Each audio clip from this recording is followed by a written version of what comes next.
주를 믿어 길이 섬기세.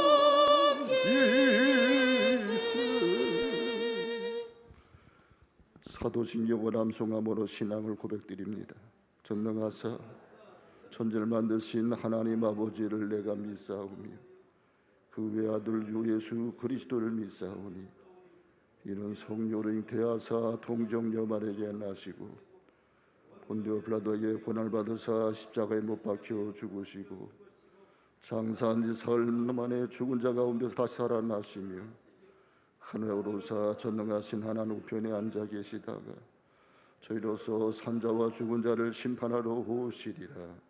성령을 믿사오며 거룩한 봉예와 성도가 서로 교통하는 것과 죄를 사하여 주시는 것과 몸이 다 사는 것과 영원히 사는 것을 믿사옵나이다. 아멘. 주님 앞에 나와서 찬양을 드리며 서로 눈인사를 합니다.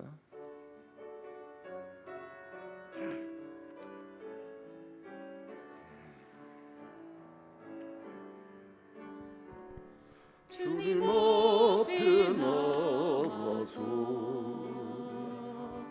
예배할 때 나의 무거운 뭐든지 주께서 맡으시네. 기도가 좋아요 찬송이 좋아요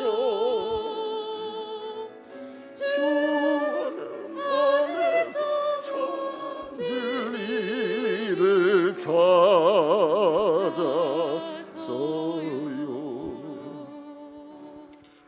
아멘. 자리에 앉으시겠습니다. 오늘의 기도를 김명섭 장로님 기도 인도하시겠습니다.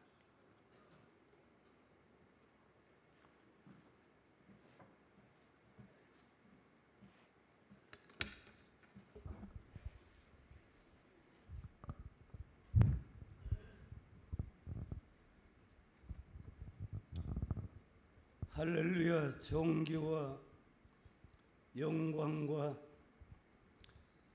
찬양을 받으시기에 합당하신 아버지 하나님, 오늘 또 주께서 부활하신 이 거룩한 날 우리들을 주의 전에 불러 영광 돌릴 수 있도록 주여 은혜 베풀어 주신 주님이여 감사합니다. 아버지 하나님, 우리 주님께서 이 땅에 오시어 우리의 허물과 죄로 인하여 골고다 언덕에 몸버려 주시기 위하여 겟세마네 동산에서 기도하실 때에 내게 주신 자는 한 생명도 잃지 않기를 기도하신 같이 일성광 제단 기억하여 주옵소서. 이 제단의 소송 권속들 생명록에 기록된 이름들 일일이 다 기억하여 주옵시고 한 생명도 세속에 떨어지지 말도록 주여 성령께서 붙들어 역사여 주옵시고 성령 안에서 하나 되기를 위하여 기도하신 주님, 이전에 나와 기도하는 심령마다 오순절 마가의 다락방에 내렸었던 성령이 임재되어 성령 안에서 하나 되는 교회가 되어 영광 돌리며 주님이 주신 사랑 가운데 하나 되기를 위하여 기도하신 주님, 내가 너희를 사랑한 같이 너희도 서로 사랑하라 했었사오며 사랑의 하나님 아버지, 우리가 이 주님의 만극한 법도 아래 거할 수만 있도록 은총 베풀어 주시고 주님이 주신 믿음 가운데 하나 되기를 위하여 기도하신 주님, 하나님을 믿으니 나를 믿으라 했었사오며 사랑의 하나님 아버지, 예수 그리스도를 믿어 의에 이를 수 있는 성광교회 될 수만 있도록 은총 베풀어 주셔서 진정코 주님이 주신 사랑 가운데 하나 되며 믿음 가운데 하나 되어 사랑의 공동체가 되며 믿음의 공동체가 되어 주께 영광 돌릴 수만 있도록 은혜 베풀어 주옵소서. 이 시간도 사랑하는 목사님 주의 성령의 사로잡힌 바가 되어 주의 말씀을 전가할 때 그 말씀이 우리 심령밭에 떨어져 이 험악한 세대에 살아갈 때에 우리가 그 믿음 가져 믿음으로 승리할 수만 있도록 은혜 베풀어 주옵소서. 이 모든 말씀 우리 주 예수 그리스도의 이름으로 기도드리옵나이다. 아멘.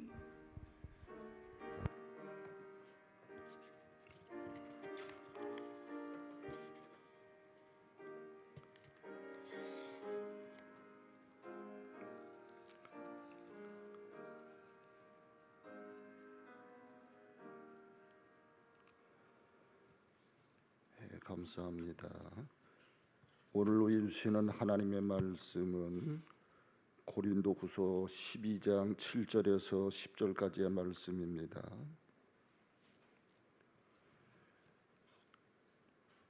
여러 계시를 받은 것이 지극히 크므로 너무 자만하지 않게 하시려고 내 육체에 가지고 사단의 사자를 주셨으니 이는 나를 쳐서 너무 자만하지 않게 하려 하심이라.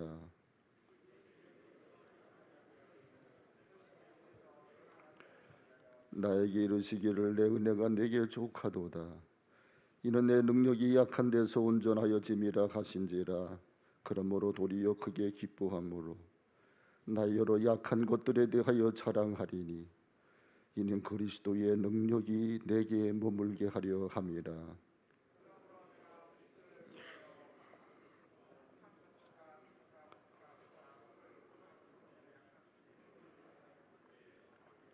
아멘.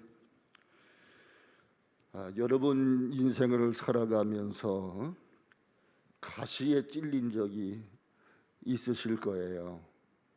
우리가 지난주부터 사순절이 시작이 되었는데 오늘이 사순절 둘째 주입니다. 사순절에는 2000년 전에 이 땅에 오시고 십자가의 길을 걸어가신 예수 그리스도의 고난을 생각합니다. 지난 2주일 우리가 2주간 동안 성도들이 세상을 떠나서 장례를 치르면서 고난을 깊이 생각하게 됩니다. 그리스도를 따라가는 우리들도 인생길을 걸어가면서 우리가 경험하는 고난의 의미를 깊이 돌아보게 되는 것이 사순절 기간입니다. 예수님의 출생부터가 고난의 시작이었습니다. 빌립보서 2장 6절 말씀 보면 그는 근본이 하나님의 본체시나 하나님과 동등됨을 취할 것으로 여기지 아니하시고, 그리고 7절에 보면 오히려 자기를 비어 종의 형체를 가져 사람의 모양으로 나타나셨다고 그랬어요. 그리고 8절에 보면 자기를 낮추시고 십자가에 죽기까지 복종하셨다고 그랬습니다. 본래 하나님이신 그리스도가 종의 모습으로 이 땅에 오셨고 자신을 낮추신 것만도 고통인데 죽기까지 복종하시고 마침내는 십자가에서 죽으셨다고 성경은 그렇게 기록하고 있습니다. 신이 사람이 되고 인간이 되신 그 하나님이 멸시천대 다 견뎌내시고 결국은 십자가에 달려 죽으셨다. 이것이 바울의 고백입니다. 예수님의 성장도 순탄하지 못했습니다. 아기 예수를 죽이겠다고 헤롯 왕이 베들레헴 인근의 2살 이하의 어린아이들을 다 죽이잖아요. 그래서 예수님 어렸을 때 피난길을 떠나갑니다. 헤롯 왕이 죽고 나서 예수님이 돌아왔지만 베들레헴에서 살지 못하고 예루살렘에도 살지 못하고 시골 나사렛으로 가게 됩니다. 부모가 가났기 때문에 소년 시절부터 예수님은 아버지를 도와 목수 일을 했습니다. 그러나 그리스도의 고난은 30살이 되면서부터 공생애를 시작하면서부터 본격화되기 시작합니다. 기득권층과 바리새파 사람들이 예수님을 목숨 걸고 반대했고 죽이려 들었습니다. 이유는 예수님이 하나님 아들이라고 말씀했다는 사실 때문에, 또 자신들과 코드가 맞지 않는다는 것이었습니다. 하나님의 아들 예수 그리스도, 하나님의 아들로 이 땅에 오신 그리스도가 자신을 하나님의 아들이라고 부른 게 무슨 잘못입니까? 아들이 아버지를 하나님 아버지라고 부르는 게 왜 죽을 죄입니까? 한마디로 말하면 이 예수 반대파들은 억지를 부린 거예요. 지금도 억지를 부리는 사람은 신앙생활에 깊이 들어가지를 못합니다. 그런데 예수님의 통증 제공자는 바깥에만 있는 게 아니었어요. 내부에도 있었습니다. 제자라고 하는 가룟 유다는 예수님을 은30에 팔아넘깁니다. 그런데 제자가 스승을 팔아넘기는 것은 천륜과 일륜을 깨버린 겁니다. 모든 인생의 고난은 가시와 같다고 생각합니다. 가시는 우리를 찌르고 아프게 합니다. 가시는 우리를 피 흘리게 하지요. 일단 가시에 찔리면 우리의 평범한 삶이 마비되고 우리는 고통 속에 빠져들게 되는 거예요. 그러나 때로는 우리에게 육체를 찌르는 그런 가시보다도 훨씬 더 예리한 가시에 우리의 마음이 찔려 심리적인 고통을 경험하는 일들도 또한 있잖아요. 우리가 이런 인생의 가시에 찔릴 때 어떻게 해야 할까요? 죽음 앞에, 감당할 수 없는 질병 앞에, 사랑하는 사람과의 이별, 이런 모든 인생의 가시에 찔렸을 때 오늘 사도 바울은 세 가지를 말씀하고 있어요. 첫째는 가시가 옮겨지도록 기도하자는 거예요. 우리 한번 따라서 합시다. 가시가 옮겨지도록 기도합시다. 여기 본문에 보면 사도 바울에게는 어떤 가시가 있었습니까? 내 육체에 가시가 있다고 그래요. 우리 한번 7절 말씀을 같이 읽겠습니다. 여러 계시를 받은 것이 지극히 크므로 너무 자만하지 않게 하시려고 내 육체에 가시고 사단의 사자를 주셨으니 이는 나를 쳐서 너무 자만하지 않게 하려 하심이라. 여기 육체의 가시, 사단의 사자가 자기 몸속에 있었다고 말합니다. 그러면 사도 바울에 있어서 그를 괴롭혔던 가시가 뭘까요? 안질서를 주장하는 분들이 있습니다. 바울에게는 안질이 있었다는 거예요. 쉽게 낫지 않는 안질, 그 눈병 때문에 바울은 고통을 겪었다는 거예요. 그래서 갈라디아 4장 14절 15절 말씀 보면 너희를 시험한 것이 내 육체에 있으되 이것을 너희가 업신여기지 아니하고 버리지도 아니하고 오직 나를 하나님의 천사와 같이 또는 그리스도 예수와 같이 영접하셨도다. 너희의 복이 지금 어디에 있느냐? 내가 너희에게 증언하노니 너희가 할 수만 있었더라면 너희의 눈이라도 빼어서 나에게 주었으리라. 이 갈라디아 교인들이 바울을 너무나 사랑했습니다. 그래서 바울의 연약한 육체의 가시 때문에 기도했다고 그랬어요. 저들은 할 수만 있으면 자기의 눈이라도 빼어서 바울에게 주고 싶었다. 아하, 바울에게는 안질이 있었을 것이다. 심한 눈병이 있었을 것이다. 아마 추측하건대 사도 바울이 다메섹 도성에서 하나님의 인도를 받을 때 그가 눈이 순간적으로 멀어버리잖아요. 그때부터 사도 바울을 괴롭혔던 것이 안질이 아니었을까, 이렇게 성경을 해석하는 신학자들이 많아요. 갈라디아서 6장 11절에 보면 내 손으로 너희에 이렇게 큰 글자로 쓴 것을 보라. 바울은 나중에 자기가 작은 글씨를 쓸 수 없어서 대피를 시킵니다. 여러분, 나이가 많아지면서 시력이 감퇴되면서 우리가 큰 글 성경을 원하잖아요. 젊었을 때는 작은 성경을 갖고 다녔어요. 나이가 들면서 이젠 큰 글씨 성경, 글자가 잘 보일 수 있는 성경이 편하잖아요. 이건 뭘 의미합니까? 우리의 시력이 그만큼 떨어졌다는 거예요. 여기에 사도 바울에게는 다메섹 도상에서 그가 부활하신 주님을 만날 때 그가 순간 눈이 멀어버렸고 아무것도 보지 못하고 아무것도 말도 못하고 먹을 줄도 모르고 그런 상황이 된 적이 있었잖아요. 그러니까 바울을 괴롭혔던 육체의 가시가 안질이었을 것이다. 그런가 하면 안질 가지고 그렇게 시험거리가 되고 있겠나? 바울이 그렇게 말하지 않습니까?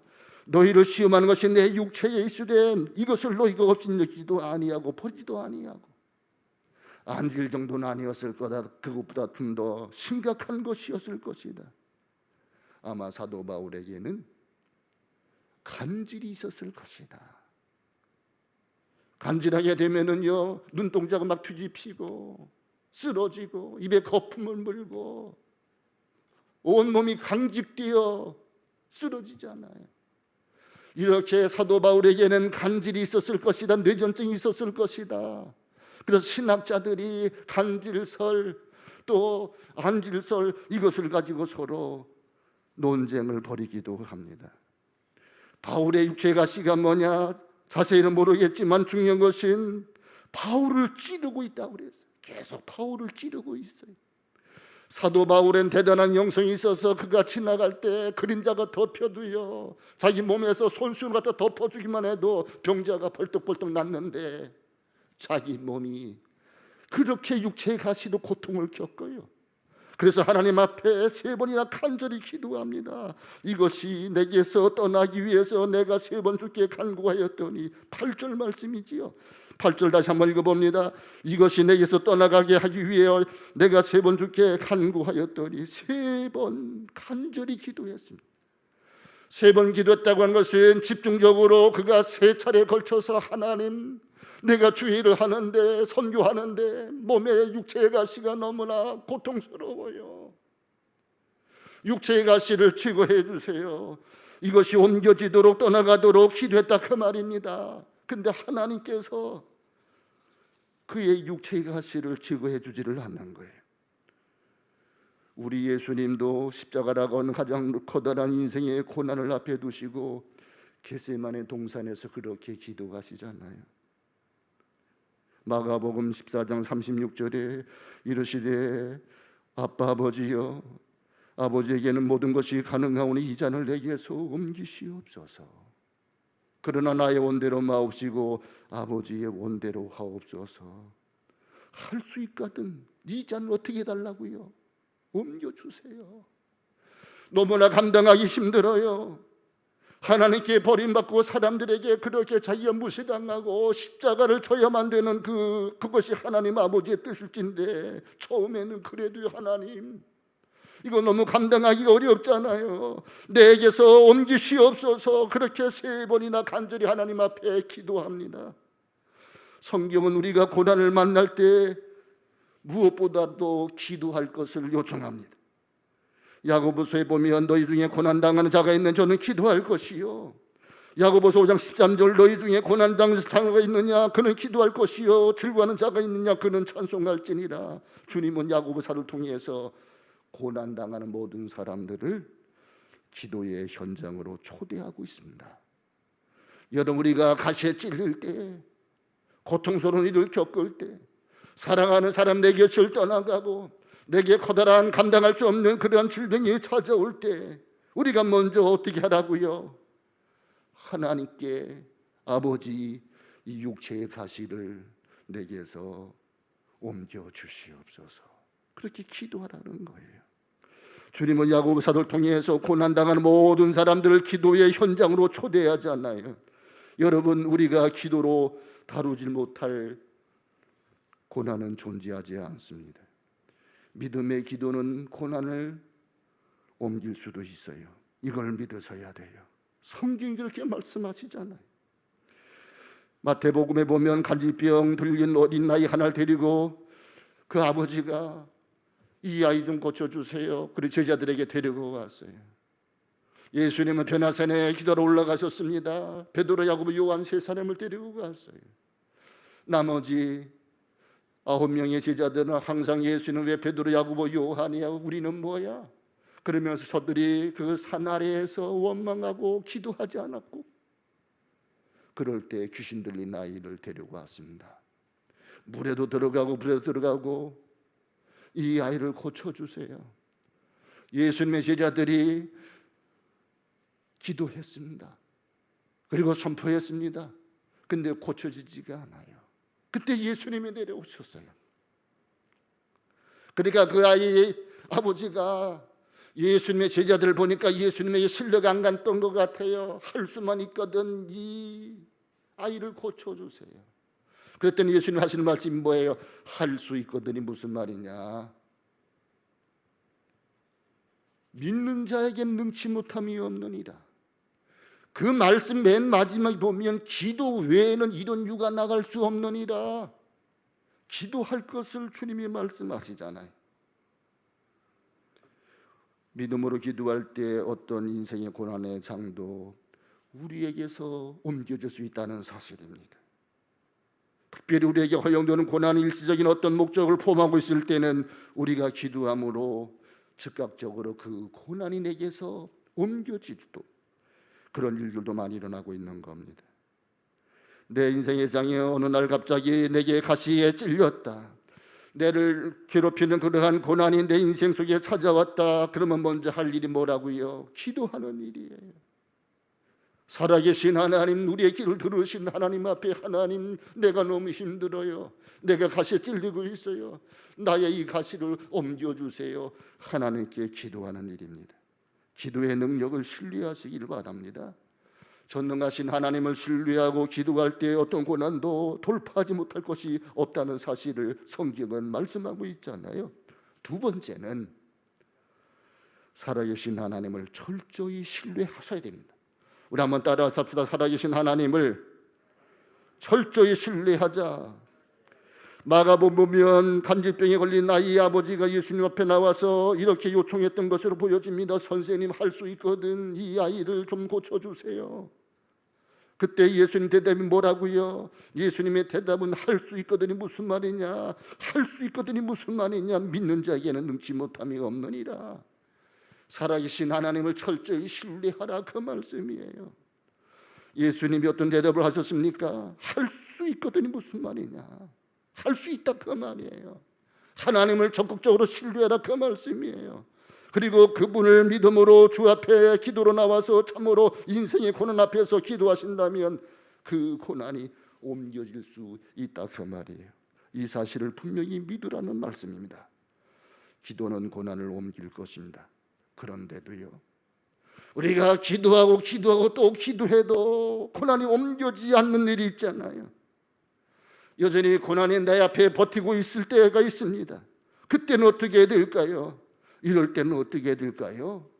사도 바울의 키스를 통해서 말씀드리려고 합니다. 3번이나 진지하게 하나님, 내 육체의 가시를 제거해 주십시오.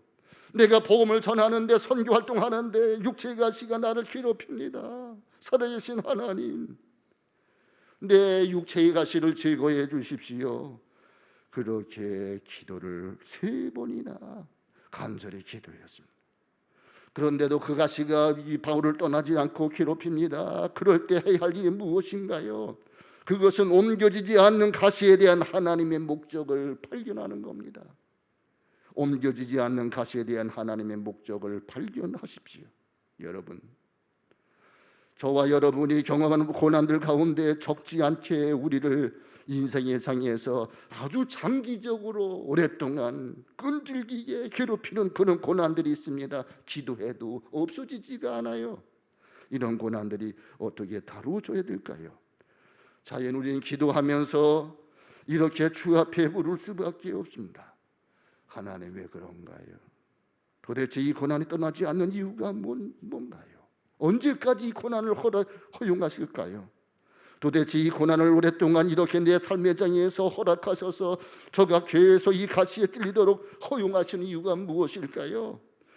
정직하게 이 질문을 던지는 사람 앞에 하나님이 동일한 대답을 주실 겁니다. 내가 너에게 목적이 있어. 내가 이 고난을 내 삶의 장에 이렇게 오랫동안 허용하는 나의 목적이 있단 말이야.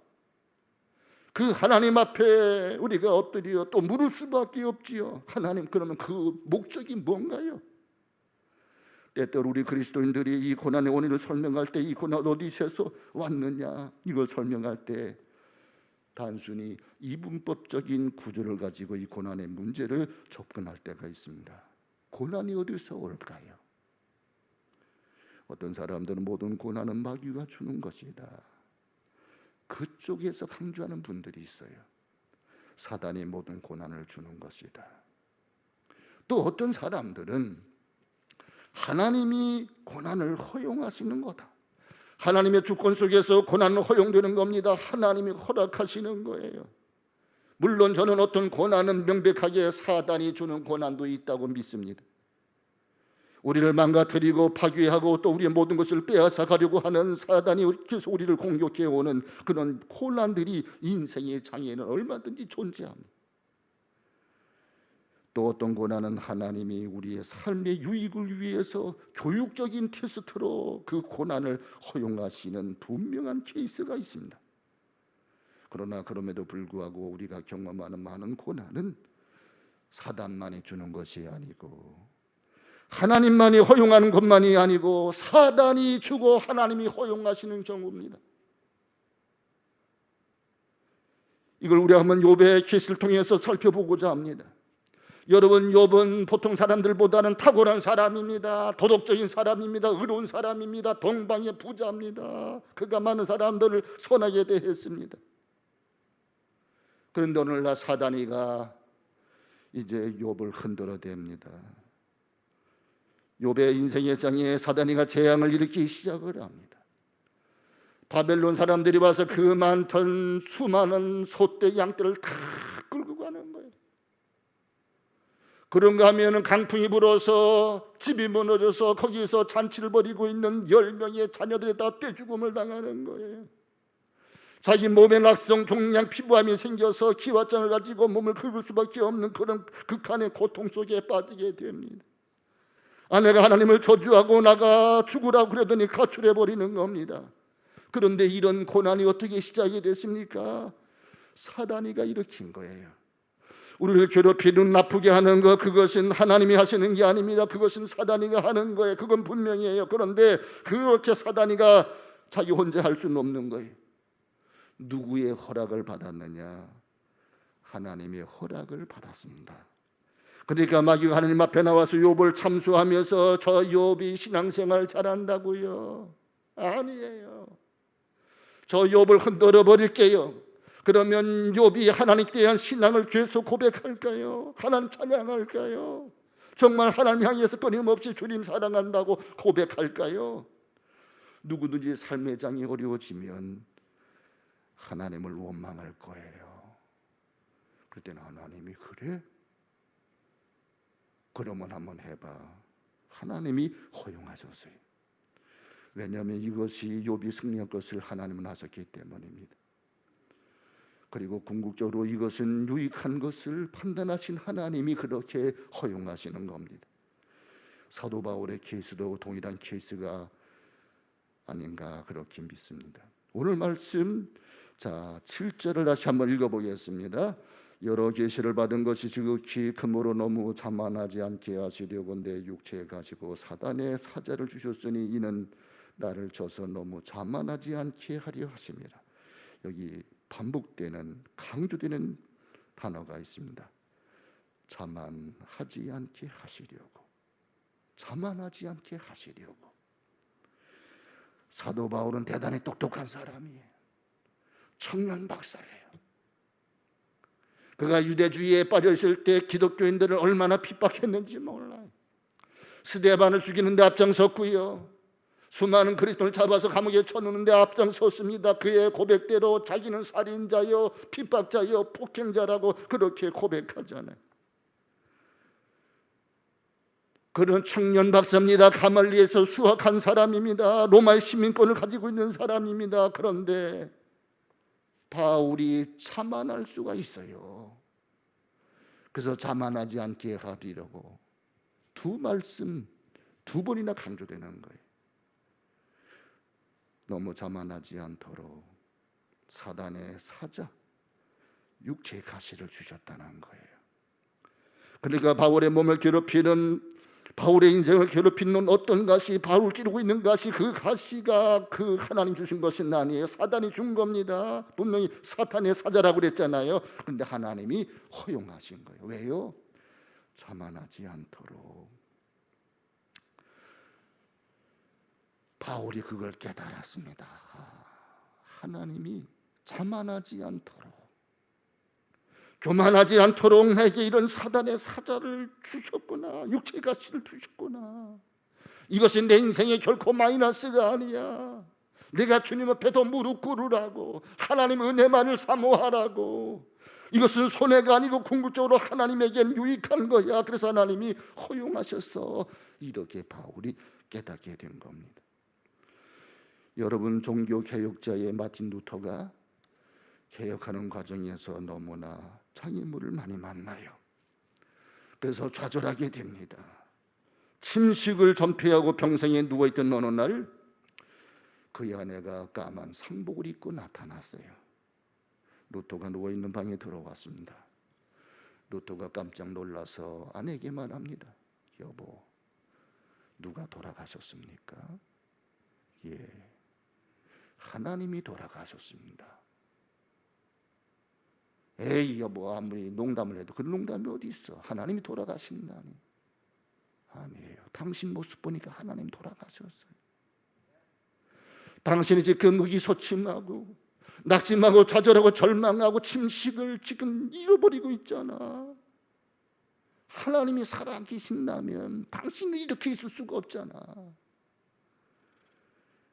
이 말이 루터를 깨우쳤습니다. 그렇지, 하나님은 살아계시지. 내가 종교개혁을 했는데 수많은 집들의 기와장들처럼 수많은 원수마귀가 나를 엄습해 온다 할지라도 나는 두려워하지 아니하리로다. 그러면서 루터가 벌떡 일어나 그의 종교개혁을 완수했다는 것입니다. 육체의 가시에 찔릴 때 먼저 하나님께 기도해야 돼요. 두 번째, 하나님을 철저히 신뢰해야 됩니다. 마지막 세 번째, 하나님의 선한 목적을 깨달아야 됩니다. 우리 한번 따라와서 하나님의 선한 목적을 깨닫자. 마찬가지로 바울이 하나님께 물었을 겁니다. 사단이 나를 괴롭히도록 육체의 가시를 내 인생의 자연 허용을 하신 그 하나님의 목적은, 하나님의 의도는 도대체 무엇입니까? 기도하다가 바울이 깨달았습니다.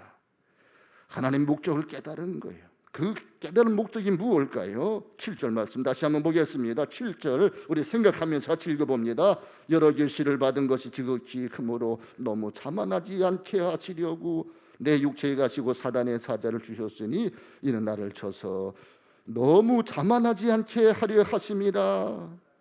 여기 두 번씩 짤막한 한 구절에 강조된 말이 있잖아요. 자만하지 않게 하시려고, 교만하지 않게 하시려고, 나를 겸손하게 하시려고 하나님이 이 고난의 가시를 허용하셨구나. 이거를 깨달은 거예요. 그런데 7절에 어떻게 시작됩니까? 여러 계시를 받은 것이 지극히 크므로. 사도 바울은 하나님의 놀라운 신비한 경험을 많이 했습니다. 나중에 그걸 자랑하지 않는다고 그랬습니다. 자기가 자랑하는 것은 예수님의 십자가밖에 없다고 그러잖아요.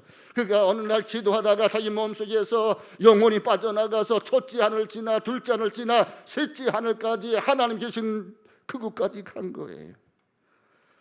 거기서 하나님을 본 겁니다. 이 세상에 살면서 그가 천국 경험을 한 거예요. 아주 신비한 경험을 한 거예요. 신비한 체험, 우리 신앙생활에 분명한 도움이 되는 건 사실입니다. 그런데 신비 체험에 중요한 함정 하나가 있는데 그게 뭐냐? 대부분 신비 체험을 한 사람들에게 일어나기 쉬운 보편적 함정 가운데 하나가 뭐냐 하면 교만해지기 쉽다는 거예요. 영적으로 교만해진다는 것입니다. 나는 당신들이 모르는 놀라운 체험을 했습니다. 나는 하나님 깊은 비밀을 체험했고 하나님 능력을 체험했고 나야말로 영빨이 굉장한 사람입니다. 그런데 그 다음부터가 교만해져요. 영적 교만에 빠지기 쉽단 말입니다. 그런데 사도 바울이 기도하면서 깨달았던 것이 뭐냐 하면 왜 하나님 나에게 육체의 가시 이 사단의 사자를 남겨두셨는가? 하나님이 바울을 전도하라고 부르신 그 세계를 뛰어다니면서 이 시대에 복음할 거룩한 사명을 나에게 맡겨주셨다면 좀 더 건강하면 얼마나 좋을까요? 그런데 왜 하나님 바울에게 이렇게 떠나지 않는 육체의 고통을 주셨을까요? 기도하다가 깨달았어요. 그래서 내 인생의 장에서 고통을 허용하셨구나. 내가 건강까지 하면 교만해질까 봐, 육체의 가시를 내 몸에 남겨두셨구나. 하나님 앞에 겸손해지도록. 그의 삶은 건강한 삶보다도 훨씬 더 유익한 삶이라는 거예요. 자기가 병약하지만, 그래서 그의 육체의 가시가 그의 속 자기를 찌르고 고통스럽고 아프지만, 그래서 하나님은 바울에게 대신 의사를 하나 붙여줬어요. 그게 누가입니다. 누가가 바울을 계속 수종들잖아요. 나중에 감옥에 가서도 수종들어요. 누가만 남았느니라 그러잖아요. 그 누가가 누가복음을 기록하고 사도행전을 기록합니다. 누가는 의사였기 때문에, 의사는 자연과학을 한 사람들은 꼼꼼하잖아. 그 누가복음이 꼼꼼해요. 사도행전이 꼼꼼합니다. 그래서 하나님은 육체의 가시를 주신 그 이유, 교만하지 않도록, 그리고 수종자를 붙여주세요. 그가 의사 누가입니다. 아하. 그래서 내 인생의 장에 하나님이 고난을 허용하시는구나.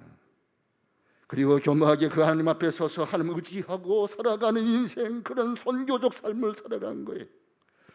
그 삶은 건강한 삶보다도 훨씬 더 유익한 것을 사도 바울이 비로소 깨달은 겁니다. 어떤 경우에는 기도해도 빨리 그 목적이 깨달아지지 않을 때가 있어요. 뭐 그래도 괜찮아요. 빨리 그 목적이 깨달아지지 않아도 이 고난의 배후에, 내가 지금 경험하고 있는 고난의 장, 이 배후에는 하나님의 선한 목적이 있다는 사실을 여러분들 믿으시기를 바랍니다. 우리가 잘 아는 유명한 사도 바울의 고백입니다. 로마서 8장 28절, 하나님은 하나님을 사랑하는 자, 그 뜻대로 부르신 입은 자들에게는 모든 것이 합력하여 선을 이룬다고 그러시잖아요. 이것은 하나님의 선을 내 인생 속에 이루기 위한 유익한 목적이 그 고통의 장의 배후에 있다는 거예요. 여러분, 우리가 인생을 살아가면서 가시에 찔리잖아요. 이 고난의 가시에 찔렸을 때 첫 번째 해야 할 일은 뭐라고요? 하나님, 이 고난의 창을 내게서 옮겨주세요. 기도하는 일입니다. 둘째는요, 그 가시가 옮겨지지 않거든 둘째로 그 옮겨지지 않는 가시에 대한 하나님의 목적이 무엇인가를 깨닫는 거예요. 세 번째는 그 발견된 목적으로 인하여 기쁨으로 그 가시에 반응하십시오.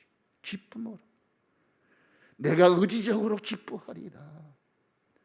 사도 바울이 오늘 그렇게 말씀하시되, 내려가서 9절 말씀 보겠습니다. 9절, 나에게 이르시기를 내 은혜가 내게 족하도다. 이는 내 능력이 약한 데서 온전하여집니다 하신지라. 그러므로 도리어 크게 기뻐함으로, 여기 크게 기뻐함으로. 10절 말씀 보세요. 그러면 내가 그들 위하여 약한 것들과 능력과 공핍과 박해와 곤고를 기뻐하노니. 여러분, 신앙생활은 내가 선택하는 거예요. 뭘 선택하냐? 하나님을 선택하는 거예요. 하나님 편을 선택하는 거예요. 그리고 의지적으로 기뻐하는 거예요.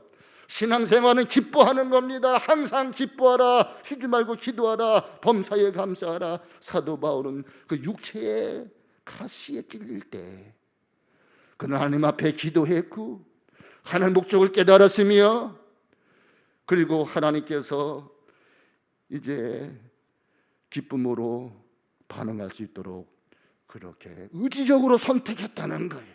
내가 기뻐하리라. 고난은 괴로운 겁니다. 고난 아픈 겁니다. 고난 찌르는 겁니다. 그러나 내가 기뻐하리라. 내가 기뻐할 때 하나님은 나의 기도를 들어 응답해 주시는 거예요. 합력하여 선을 이루시는 거예요. 그런 은혜가 우리 모두에 있게 되기를 주의 이름으로 축원합니다. 하나님 아버지, 감사합니다. 내 인생의 장에서 고난이 찾아올 때가 있습니다. 가시에 찔릴 때가 있습니다. 그러면 세상 사람들은 낙심하고 절망하지만 우리 그리스도인들은 가시에 찔릴 때 먼저 하나님 앞에 기도합니다. 그리고 하나님의 선한 목적을 찾습니다. 하나님의 선한 목적에 내가 기쁨으로 반응합니다. 그렇게 살아갈 수 있도록 은혜를 허락하여 주시옵소서. 예수님의 이름으로 기도합니다. 아멘. 찬송가 327장을 부르시겠습니다.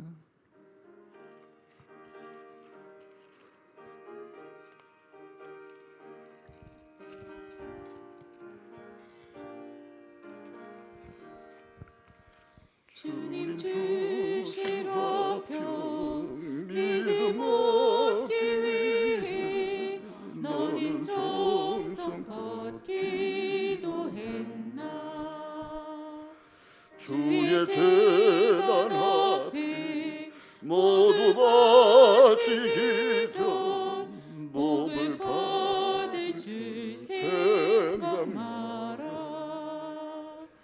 주의 제단에 산제사 드린 후에 주의 맘을 조작하니 주의 뜻을 따라 그와 동행하면 영생 복락을 누리겠네. 주의 밝은 빛에 항상 활동하며 선한 사업을 힘쓰겠나.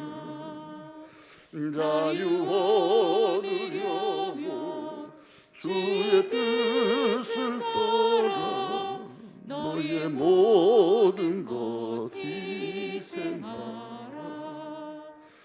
주의